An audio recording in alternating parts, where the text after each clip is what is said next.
Go. Dear people, welcome to our to this video. In this video we will show the final design of the car, of which will use the least amount of energy. Okay, first I will start off with the project background. For this project we were asked by EPE Vehicles to make an energy plan and to change the car a little bit so it will use the least amount of energy. EPE Vehicles is a company that produces vehicles, but they're new to the electric vehicle market. So they asked us to make a driving strategy so that the people that will buy the car know what to expect and how much energy it'll use and how to use the least amount of energy for city driving. Our approach. For our approach, we did multiple tests. For instance, we made a tank-to-wheel analysis. The tank-to-wheel analysis, you determine what components uses what amount of energy. So with if you use that, you can make a generic driving strategy. We also used an energy map for that. This is an example of an energy map. We haven't put in the actual one, so you know at what speeds that the car goes, what amount of energy it will use. In order to measure this actually on track, we've made different systems. We've at first made the speed measurement system. It's a system with LEDs that shows in colors if we're driving the actual speed that we need to drive in order to use the least amount of energy. And next to that, we've made a toll payment system so we can register our car on the track and determine our lap times.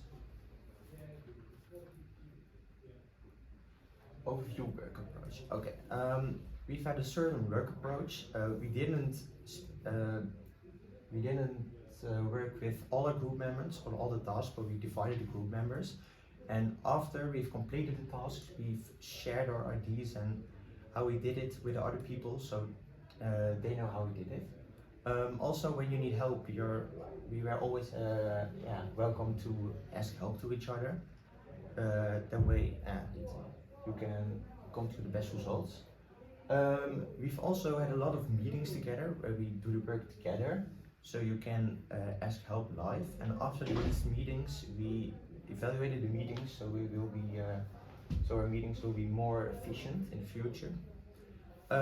Also, we've planned our own deadlines and follow the actual deadlines, so we are sure to meet the actual deadlines and we can change anything during the meetings.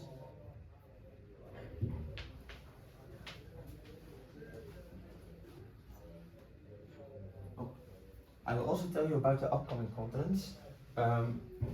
The people after me will tell you about the actual tests that we've done, for instance, like the dynamometer test, the rolling resistance test, and the wind tunnel test for the aerodynamics and things like that. And they will also tell you how we came to the tank-to-wheel analysis and the driving strategy and in which way we determined them. Well, I'm going to tell you about the rolling resistance. Of course, this is one of the big parts of a car, the tires, and it definitely is a lot for the efficiency of the car. If, for example, you drive through rain or something, it's more slippery and the force is higher of the rolling resistance.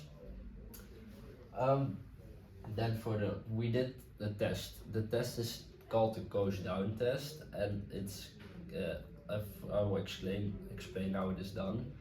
You push the car to a certain speed and then you let it goes down. You just put it in neutral and it will go slower by itself without any influence, only the rolling resistance and the aerodynamic. So via this way we can calculate the rolling resistance, because in other tests you will hear later, the aerodynamic force is measured. So with those two forces, the rolling resistance force can be found.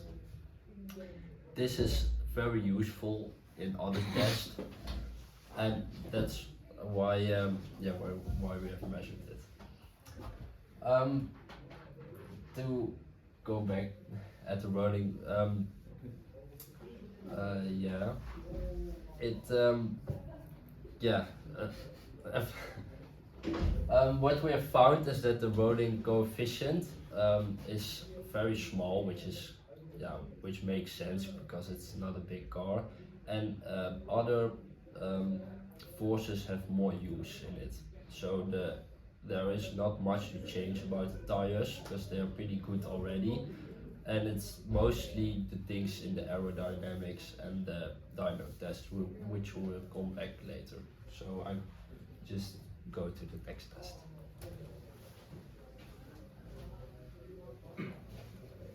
So I'm gonna talk a bit about the dynamometer results.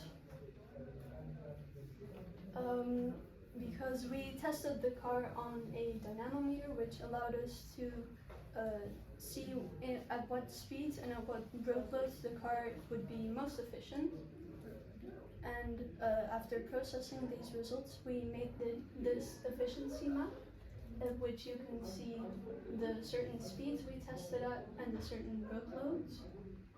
The different colors represent the levels of efficiency that the car will work at.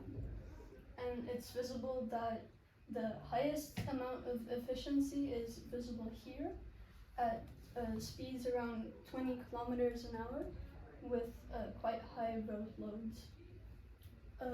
During the test there were a couple of problems with grip on the dynamometer because there wasn't enough grip, so the car slipped on the dynamometer, but we didn't use these results in our efficiency map, so these are still all correct values. Okay, so moving to the aerodynamic result, like in this part we have a chance to modify the car body to find out which version has the least air track force, and we tested at the wind tunnel and at 5 different velocities from 10 to 50 kilometers. So as you can see, here's the first 2 versions of the car. And these are the 3 versions of the cars left.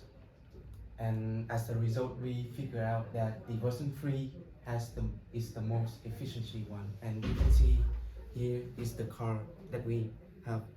And we have taped the back wheel covers and make 2 new ones, and especially there's a foam rings in the middle to avoid the wheels touch the covers. And here are the 2 plastic covers at the front. And the car also have the front splitter, and we also made the bottom plate for the car as well. And here is the technical data of the test. So as you can see, in the highest velocity at 50 kilometers per hour, version 3 only have 1.999 newtons, which is around 0.5 newton difference from the version 5, the stock car, which have the most air track force. But however, the difference decrease when we reduce the velocities, and at 10 kilometers per hour, the difference is only 0.01 newton, so that's not much difference. So now we're moving to the driving strategy. The goal of the strategy is to have the least energy consumption as much as possible. So here's the start place, and we'll go as a track to the start place again. And our strategy is to traveling at low speed and avoid braking as much as possible. So when we start, we're gonna drive at around 10 kilometers per hour, so that we can go through the curve without braking. And at some point at this, we can just release the trigger and just let it flow, and to this point. If we need brake, the energy to brake is not much as well. And so at this point, we're gonna stop for 10 seconds. Then we're gonna go in a straight line, and we figure out that just keep the constant bit of 10 kilometers per hour because that curve right here. So in this part we don't need to brake anymore. And there's after going with the curve, we're gonna have another straight line, the same length as this straight line. So I think that just keep the constant beat of 10 kilometers per hour because we still need to turn left for this straight line here. And at this final straight line, we might raise the speed to 20 kilometers per hour. And at this point, we just release the trigger and to let the car flow and to turn right to the starting position again. So that's our strategy for the challenging. So that's the end of our final video. Thank you for watching. Last, I want to tell you if we are missing something or something is not clear, or you think that there's a misunderstanding between the two of us, then please reach out to us so we can, because we are happy to improve the project.